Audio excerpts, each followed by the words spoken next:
ปลาแดกตอนมันเค็มเลยลุง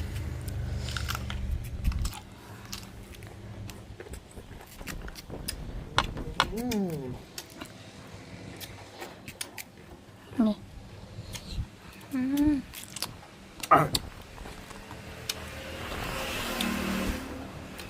มาพี่น้องเลย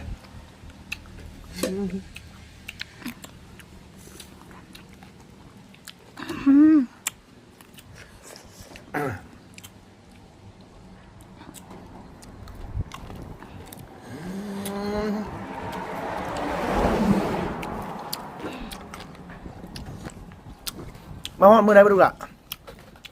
พ่อพี่สาว ห้องมือเช้าอัดมอดเลยเนาะลุงบ่ได้ยินบ่เขาเอิญเมื่อกี้นี่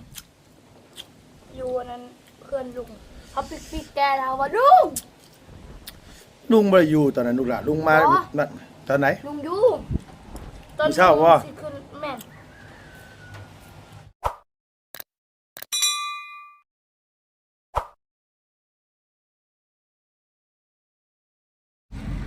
เฮ้ยเป็นยังไงมาแต่ดวงพอบางเนี่ยเฮ้ย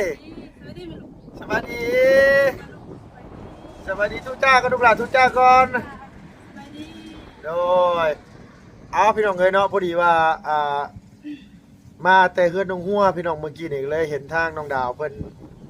มาแต่บ้านเห็นอีหล่าไว้กำลังเสียหญ้าอยู่เนาะพี่เนาะอีหล่าไว้กับน้องไส้สองสาวเพิ่นเสียหญ้าหันข้าเพิ่นอยู่เนาะอันว่าเอาหลานมาอยู่พี่เลยพ่อเนยโอ้เอาหลานมาอยู่พี่เลยทางลุงนี่นะไอ้ตัวนะลุงเลิมก็ได้จากโลกไปแล้วพี่น้องเนาะแล้วก็เสียชีวิตเสียใจน้องเด้อน้องเด้อคุณเสียอ้ายเนาะกับสบายดีเด้อพี่น้องเด้อกับทักทายสบายดีพี่น้อง FC บัดสุขุสุคนระหว่างในและก็ต่างประเทศนะพี่น้องที่ได้เข้ามารับมาชมช่องลุงเฮิมชาแนล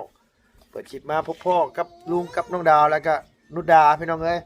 เพิ่นเอาหน่อไม้นอขมมาจากดวงพระบางอันนี้ซื้อมาบ่น้องหรือว่าไปหามาเพิ่นเอาให้ของอาชบานเอาให้โอ้โดยเพียงเนาะโอ้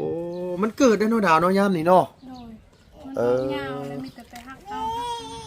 อันนี้เนี่ยมันเลยยามเนี่ยมันบ่มันชั่วโมงนี้มันเลยยามเนี่ยบ่ดูวันนี้แน่น้องกำลังเริ่มออกอันนี้นอขมมาตัวนี้นอขมคือปีที่เขากินปีก่อนนี่โอ้โดยเอาแสดงความเสียใจนำที่ว่าได้เสียอ้ายเนาะแล้วก็ป่วยจักเดือนนางบ่สิฮอดปีแล้วแต่เพิ่นลงมาอยู่นี่แล้วเพิ่นโดยอ๋อเอาเพิ่นอยากเล่นให้เพิ่นเล่นประมาณเกือบปีเลยเนาะไปแล้วครับได้เฮ็ดบุญบ่นอกบ้านตัวได้เฮ็ดบุญบ่นะบ่ได้เฮ็ดหยังอ๋อแบบว่าคือเสียอะไรก็คือเฮาเอาไปปราสาทอะไรก็คือจบเลยคือเฮ็ดบุญคือลาวลุ่มเนาะอย่างนี้บ่มีเนาะบ่มีโอ้แจกข้าวหาอย่างสิบ่มีเนาะเนาะคือทรงสการนั่นแล้วก็คือจบเลยโดยคันฮอดสมมุติเฮายังมีแบบแถวคุณเพิ่นสมมุติเพิ่นยังมีแบบครอบครัวแล้วเพิ่นก็ฮอดปีแล้วก็เฮ็ด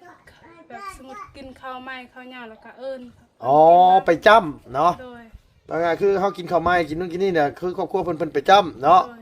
อ๋อแต่ว่าบ่มีคือบ้านลุงนี่ต้องแจกข้าวหานี่เนาะน้องเนาะอยู่บ้านทำบุญหาพี่น้องเอ้ยแต่ละครอบครัวแล้วก็ทำบุญหาบ่พอแล้วก็ฮอดบุญบังไฟหรือว่าบุญออกพรรษาบุญนู่นบุญนี่ก็ต้องเฮ็ดกองบุญหาอีกญาติผู้ใหญ่ที่ว่าล้มหายตายจากอะไรว่าง่ายซะกับแต่ละคนก็แต่ละเฮือนว่าง่ายครับเป็นประเภทนี้ถือไผถือเล่าเนาะเป็นไผว่ากันซะแต่บ้านเจ้าน่ะเทื่อเดียวได้ก็จบแล้วน้องเนาะค่าเดินทางเบิดเท่าไหร่ล่ะเดี๋ยวนี้แพงนะแพงบ่โดยค่ารถก็ขึ้นค่อยกลับไปไว้เมื่อเกือบ3 ล้าน2 คนกลับมาพี่นะโดยได้ดวงพบางมาฮอดอันว่าเซโปนี่เกือบ3 ล้านโดย2 คนน่ะโดย เออถือว่าแพงแน่นอนเนาะ โดย ค่ามันมีสงครามนี่แหละพี่น้องเอ้ยน้ำมันมันขึ้นกับบ่ติเขาเพราะว่าน้ำมันมันแพงแฮงน้องเดี๋ยวนี้นะ โดยแม่น น้ำมันก็ลิตรหนึง30ปลายพันพี่น้องเอ้ยเขาบอกว่ามันสิขึ้นฮอดลิตรละ70,000กันลิตรหนึง70,000นะบอกไปเลยว่ารถใหญ่ยันบ่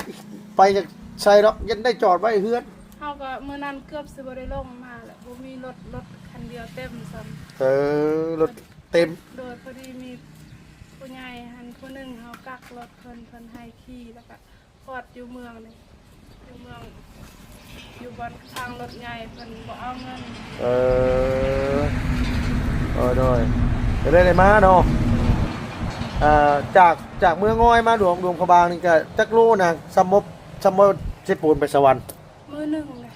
มือหนึง โดย นั่งรถจากเมืองง้อยมาหลวงพระบางน่ะเป็นมือ โดย จากหลวงพระบางมาเวียงอีกเป็นมืออีก โดย จักมือเลยมาจากมาพ่อพี่ 3 มื้อ2คืน 3 มื้อ 2 คืนอ๋อโดย พอแห้งบอกง่ายๆฉันเอาเนาะคันเว่านี่คันโมเป็นหัดเป็นนี่นุดดาบเป็นสาวเพราะได้สิได้เมื่อใหม่บัดนี้เนาะ เอ้าในปัจจุบันนี้ยังเหลือญาติพี่น้องอันโตจักยังเหลือจะคนบัดนี้อยู่เบิดเลยอ๋อลูกหลานนี่ลูกหลานโตน้องไอ้ไว้นี่ไอ้ไว้ยังมีบ่ ยังเอื้อยผู้หนึงเอาครัวอยู่บ้าน อ๋อยังเอื้อยตัวนะ โดยเอื้อยไป เอาเอื้อยไว้อ๋อเอื้อยไว้น่ะมีเอื้อยไว้ผู้เดียวอยู่บ้านเดี๋ยวนี้นะ โดย อ๋อเอาลูกกันว่าลูกอันนี้ได้สาลูกอ้ายเจ้าน่ะบ่ได้มีบ่ ผมมีแต่ลูกเมียเก่า อ๋อโดยมีแต่ลูกเมียเราลูกติดเมียแล้วเนาะ โดย เออบัดทีนี้มีแต่เอื้อยอันไว้ผู้เดียว โดย น้องไอ้ไว้ก็บ่มีบ่เนาะ น้องมีผู้หนึงอยู่น้ำพอเพิ่น อ๋อน้องน่ะมีผู้หนึงอยู่น้ำพอไอ้ไว้เนาะ โด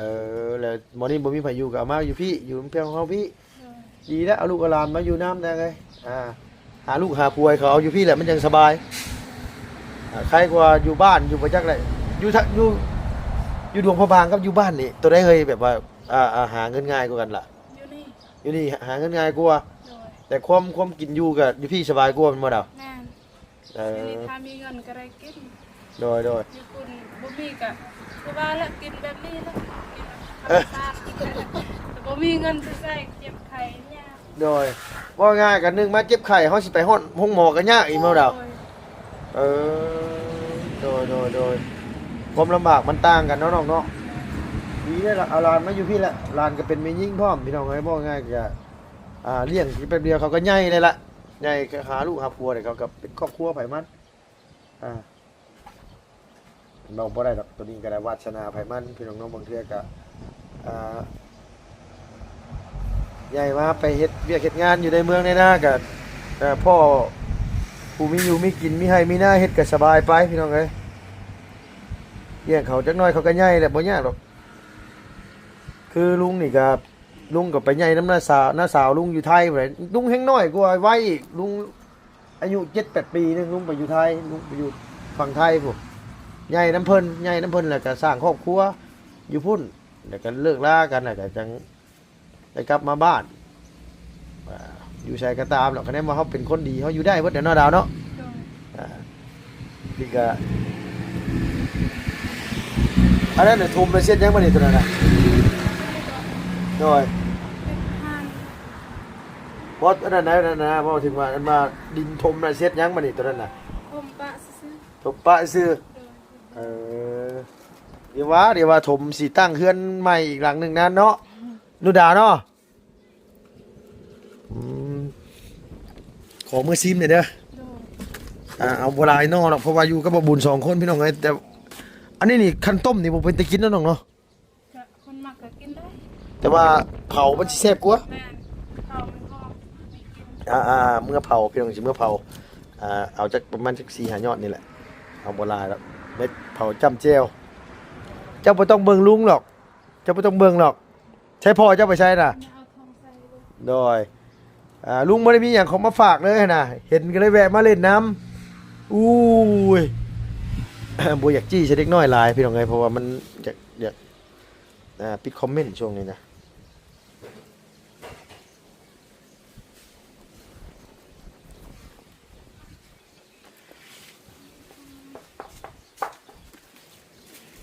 พ่อเพิ่นไปเวียดบ่นะ โดย เออ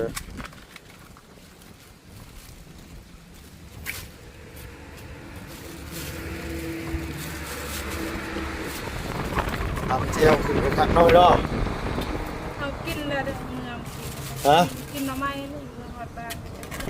เออเมื่อบ้านเมื่ออยู่วันนั้นนะบ้าบุญโค้งกินยังนี่นะ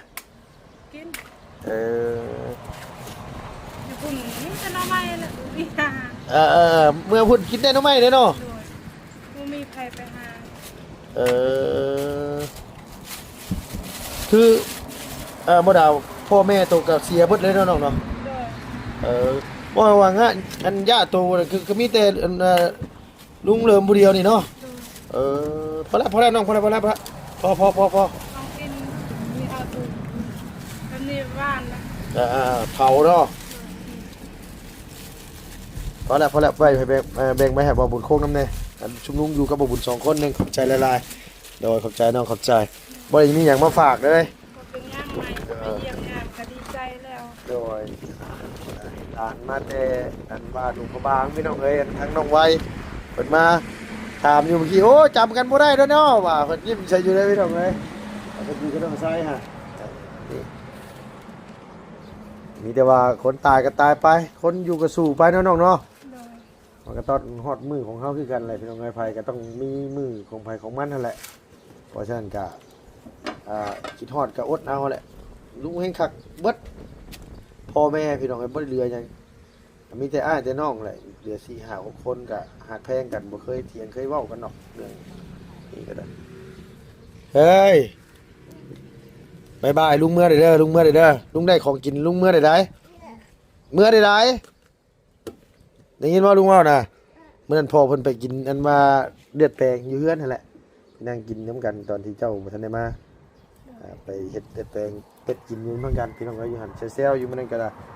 ลุงก็เซาอยู่เฮือนอยู่พี่เป็นปีเลยน้องเอ้ยชั่วโมงนี่ก็ทั้งเอื้อยเพิ่นเซาให้ โดย เซากันมาอยู่พี่แล้วใครแน่สบายใจแน่บัดนี้นะ โดย บ่มีเงินก็อยู่ได้วันบ่มีหมองนอนเด้ตะกี้น่ะโอ้ยแต่ละมื้อพี่น้องเอ้ยอุกใจเรื่องกันว่านี่ก็พอแฮงโดยเดี๋ยวลงไปเบิ่งห้านค้าเพิ่นก่อนโอเคน้องล่ะสบายดีเด้อนางเด้อโดยห้านนั้นค้าเพิ่นก็เป็นรูปเป็นร่างนี่ล่ะพี่น้องเอ้ยเนาะบ่าวบุญคงอีหล่าไส้สิได้ห้านค้าห้านขายตั้งพอได้ค่าอะไรขายไปครับพี่เนาะโอ้คักพี่เนาะโดย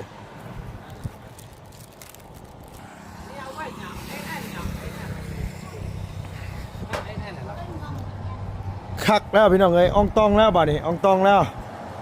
อันนี้บ่เพิ่นว่าเนาะเอาสบายดีเด้อสบายดีเอาเดี๋ยวเนาะมีหยังกันน่ะเจลบ่น่ะไว้ ลุงเฮ็ดแจ้วให้ บ่ ลุ คิด งเฮ็ดแจ้วให้ ให้ลุงเฮ็ดแจวให้ โดย แจวคืออันว่าเจ้ากินมื้อนั้นบ่ แม่น อยากมันบ่ลูก แม่ คักบ่แซ่บบ่ ครับ คันแซ่บเดี๋ยวลุงเช็ดให้เมื่อเอาเด้อลุงเช็ดไว้ให้เด้อลูกเด้อเดี๋ยวลุงเมื่อเดี๋ยวลุงเช็ดให้บ่ยากดอกเดี๋ยวเฮ็ดแจวไว้ติดใจปลาแดกบองลุงพี่น้องเอ้ยโอ้ ว่าทำไมบ่คอยกินน้ำลุงตอนนั้นคอยว่างึดตอนไหนเรากิน เอ้าตอนที่ว่าเราไปกันว่าไปยังไงบ่ลูก ไปส่งลูกเคย ไปส่งไพ่หรือไปส่งเคยนี่แหละ งานแต่งกันว่าอันเฮือน เขาใครก็เล่มบ่ แม่นแหละ ส่งใครก็เล่ม โดย จะให้ดึงมาจอยให้เพื่อน เอาไว้กินเอาไว้ว่าแอมขนาดเลยเอาไว้ว่าแอมเอาไว้ แม่น โดย แม่น คันว่าเจ้าอย่าฮู้น่ะหรือลุงสิบอกสูตรเด้อหรือลุงจดสูตรไว้ให้เด้อ โดย มันมีบ่กี่อย่างนึงนะมันมีตั้งมี4อย่างนึงบ่ยากดอก เลือก มี มี4อย่างหนึง ว้าลุงกินอะไรพวกนี้ลุง แต่ว่าต้องใส่ส้มมะขามนะพี่น้องเอ้ยโอ้คักเลยพุ่นน่ะลายแตกพอดีเด้ไล่นอขมพอดีเดี๋ยวลุงเมื่อสิตำเจลไว้ก็ไปเอาโลดเดี๋ยวลุงตำไว้หลายๆลุงสิใส่กระปุกไว้ เดี๋ยวเราจะเอาอีกเราคุมจะไปกินน้ำลุงเพราะว่ามันแซ่บกินน้ำลุง กินแซ่บบ่โดยเขาแต่งกิงเขานั่นเขายังบ่เคยกินแน่นอนผมก็บ่เคยกินจักเทื่อเขาอ่ะเดี๋ยวสิให้แต่งกิงมาเล่นน้ำให้จะดีมาเล่นน้ำเนาะ โอเค โดยมาเล่นอยู่เพื่อนพี่น้องเอ้ยโอ้ย นี่ ประเด็กที่แหละลุงสินี่นี่ลุงสิเฮ็ดลาบประเด็กบองอะไรพี่น้องครับว่าภาษาบ้านเฮากับแปลกบองเนาะเว้าภาษาลาวเฮานี่ก็ประเด็กบองเอาโอ้เป็นสาวอะไรมาบัดนี้เอาสบายดีป้าลุงเนี่ยลูกล่ะ สบายดีอัน โด นั้น ย พอเขายังเอาอันนั้น เอายังลูก ตู้ เอากระตุก แม่นเบิ้ง โธ่ไว้อยู่บ้านมีบ่ลูกหลานม่วงนี่ นี่ มีคือกันเนาะออกโรงเรียนนะ ตัวใหญ่ ออกโรงเรียนนะร้านออกโรงเรียนนะบ่ ออกเลย จะบอกมันคู่เลย เจ้าเรียนอยู่ปอใดกันมาเจ้ามาพี่น่ะ หมอนึง อยู่มหนึ่งอีหล่าคือบ่มาเรียนพี่ต่อลูก เรียนบ่ได้เหมือนเนี่ย เนาะมันยากบ่ แม่นหมอนึง อันไหนเขียนออกยังอันไหนยังอันไหนยังอันไหนอยู่บ่อ่านยังบ่ได้ อ่านได้บอกเราทำเจ้าว่าจะอ่านได้แล้วบ่ อันไหนอยู่อันไหนเนึงโดยบ่ยากลูกหลานเรียนในโทรศัพท์ก็ได้เรียนในโทรศัพท์เอาสมัยนี้บ่ใช่ปัญหาบ่ยาก แต่เราไม่เคยเห็นแต่อยู่โทรศัพท์เลย โดยเรียนในโทรศัพท์เอาง่ายกว่าครูสอนเข้าใจง่ายกว่าพร้อม อันเขาดุเนาะ โดยแล้วก็ม่วนพร้อม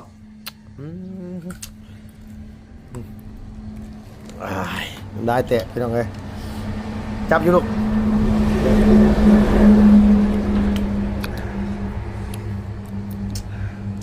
เสียดายเจ้าบ่แซ่บ ฮะ อยู่เฮือนลุงอีหยังก็แซ่บไปหมด มาพี่ก็แซ่บกัน บ่แซ่บ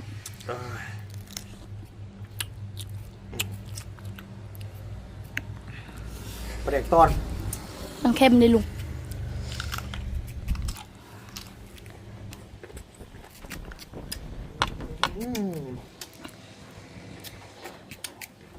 นี่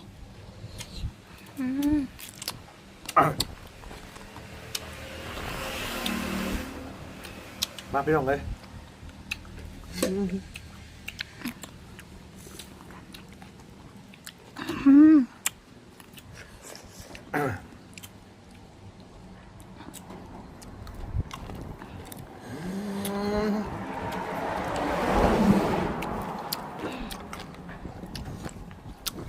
มาฮอดมือไหนไปดูล่ะ พ่อพี่สาว เอามือเช้าอัดมอดเลยเนาะ ลุงบ่ได้ยินบ่เขาเอิ้นเมื่อกี้นี่อยู่อันนั้นเพื่อนลุงเขาปิดแกแล้วว่าลุง ลุงบ่ได้อยู่ตอนนั้นลูกล่ะลุงมา อ๋อ มาตอนไหน ลุงอยู่ พี่สาวบ่ สิขึ้นแม่น ลุงบ่ได้เห็นลุงบ่เห็นลุงตากผ้าบ่ บ่ตอนลุงวันนั้นสิเปิดประตูเรือนลุงตากแล้ว ตื่นซักผ้าตั้งแต่6 โมง 5 โมงเช้าใช่ไหมมื้อเช้านี่ยังเหลืออยู่เต็มตะกร้านึงฮะลุงคือคนซักให้ดูโจรซักฮะเจ้าว่าลุงดุบ่ดุบ่อยากอยู่ซื่อเนาะเฒ่าได้มั้งลุงเฒ่าแหละก็เลยบ่ เอามันเฒ่าแล้วมันเป็นดีใช่เลยตะกี้ลุงก็บ่ได้ดุได้ลูกล่ะ ตามเข้าไปเฮือนลุงนี่ลุงบ่ได้อยู่ซื่อๆเลยลุงปิดคลิปลุงก็เฮ็ดอันยังอันนั้นเฮ็ดอะไรทำไมเฮ็ดหลายอย่างนี่เลยคอยลืมอีหลีลุงบ่อยู่ซื่อๆนะ บ่ลุงเจ้าเห็นคนเจ้าเข้าใจว่าเฮามักเป็นระเบียบเรียบร้อยใช่นะลูกล่ะเฮามักสะอาดเป็นระเบียบใช่นะพอเฮาเห็นมันบ่เป็นระเบียบเลยเฮาบ่อยู่ซื่อบ่เป็นเฮาต้องอยากเฮ็ดสินะคือตอนเช้าลุงก็ต้องตื่นแต่เช้าลุงมานึ่งข้าวแต่งกิน ลุงบุญเพิ่นตื่นมาตอนอันช่วยกว่าเพิ่นก็กินข้าวแล้วเพิ่นก็ล้างถ้วยช่วยกันใช่ไหมแบบว่าแบ่งหน้าที่กันอยู่ร่วมกันมันจังฮักเพลงกันใช่ไหมแล้วก็ล้างถ้วยล้างบวงลุงก็เฮ็ดกับข้าวกับน้ำแล้วกินแล้วก็ลุงบ่ได้กินเหล้าซ้ำมื้อเช้านี่นะเพราะว่าลุงบ่อยากลุงไปกินอยู่เฮือนเขาจะดีพุ่น ลุง โดย อันนั้นลุงเศร้าเดือนนี่เป็นปีหรือเป็นเดือน เป็นปีลูกล่ะ ปีหนึงก็ได้ 15ล้าน โอ้แพงเติบเนาะ ฮะ แพงเลยเนาะ แพงเติบแต่ว่าบ้านหมู่บ้านลุงเซามันมีสัญญาณอินเทอร์เน็ตแต่แบบคือเฮือนเจ้าสิเขาก็บ่อยากเซาคนนะแบบว่ามันอินเทอร์เน็ตมันบ่มีเด้ ด้วย เพราะว่าจะได้คันคือพวกรถรุดรถหยังเขาเซาอยู่พวกรถรุดนะแต่พวกรถรุดเขาสิบ่เซาเป็นปีเขาสิเซาเป็นเดือนนะลูกไว้มาอยู่พี่เลยเนาะลูกหลานน่ะบัดเนาะมาหาแฟนอยู่ทางนี้เด้อใหญ่เป็นสาวก็หาแฟนอยู่ทางนี้หาคนดีๆเด้อ มีแนวเปลี่ยน มีนะแฟนเนี่ยอยู่ทางไหนแฟนอยู่ดวงพระบางหรือแฟนอยู่ทางพี่อยู่ดวงพระบางพุ่นใส่เขาบ่ต้องการ เขาต้องการนะใช่เนาะ เป็นเด็กก่อน ไว้สิเอาเป็นบ่แจประแดกนะลูกละเอาบ่ลุงสิได้เฮ็ดให้ เลย เอาเนาะลานติดใจแจประแดกพี่น้อง จ เอ้ย มอยู่น้ำข่อย ฮะ พ่อข่อยก็บอกแต่เศร้านี่เพิ่น ติดใจแจประแดกอันว่าลุงเฮ็ดพี่น้องเอ้ยปลาไอ้ดาอัน อันนั้นเขาเอิ้นว่าปลาร้าบองอันนั้นน่ะประแดกบองแจวแบบนี้กับแจวลุงเฮ็ดอันไหนแซ่บกว่ากันลูกล่ะ แซ่บแจ่ลุงเฮ็ด แจวลุงเฮ็ดแซ่บกว่าเนาะ บ่ได้ บ่เผ็ดพร้อมเนาะบ่เผ็ดพร้อมสมพอดีพี่น้องเอ้ยว่าง่ายซะหลานติดใจสีมือไปเฮ็ดให้เขาอันว่านั่นกินก็ติดใจเป็นยังไงน่ะแซ่บท้อง บ่ได้กินฮอดข้าว เจ้ากลับไปกินข้าวก่อนลูกหลับไปเอาโอเคสนะเอาสบายดีป้าลุงเนี่ยเด้อลูกเด้อโดยเอาสบายดีลูกหล่ะโดยเอาสบายบอกว่าให้หาแฟนทั้งนี้เพิ่นว่ามีแล้วอยู่ดวงพระบางเอามีก็มีเท่านั้นแหละพี่น้องเนาะ จักสิว่าได้ลุงก็ได้คอยถามว่ามาอยู่พี่เลยบ่ลูกมาอยู่พี่เลยเขาว่าดีแล้วเขาว่าใหญ่เป็นสาวหาแฟนอยู่พี่มีแล้วเฮามีอยู่ดวงพระบางพุ่นแล้วว่ะ ไปแล้วบ๊ายบายเนาะโดยพี่น้องก็มีแต่ว่าลุงกะสินี่เนาะบ่บุญสวัสดีเด้อบ่บุญเด้อโดยขออนุญาตจบคลิปก่อนเนาะมีแต่ว่า10อันพุ่นแหละเข้าไปเฮือนไปซ่านก่อนพอได้อันว่าเนาะไม่เนาะอันว่าอันนี้น่ะเอาสิไปเฮ็ดกินก่อนเนาะขอบคุณใจเวลาพี่น้องขอบคุณเนาะอยู่ดีมีแห้งเบิดสุขุสุคนนะเพิ่นความเจ็บจะได้ความไข้อย่ามีปรารถนาสิ่งใดก็ขอให้สมความมุ่งมั่นปรารถนาทุกๆประการเฮ็ดธุรกิจการงานยังอยู่ก็ขอให้ร่ำให้รวยขอประสบความสำเร็จทุกสิ่งอย่างนะพี่น้องที่เฮ็ดที่ทำสำหรับคลิปนี้ลุงไปแล้วพี่น้องบ๊ายบายสวัสดีเด้อ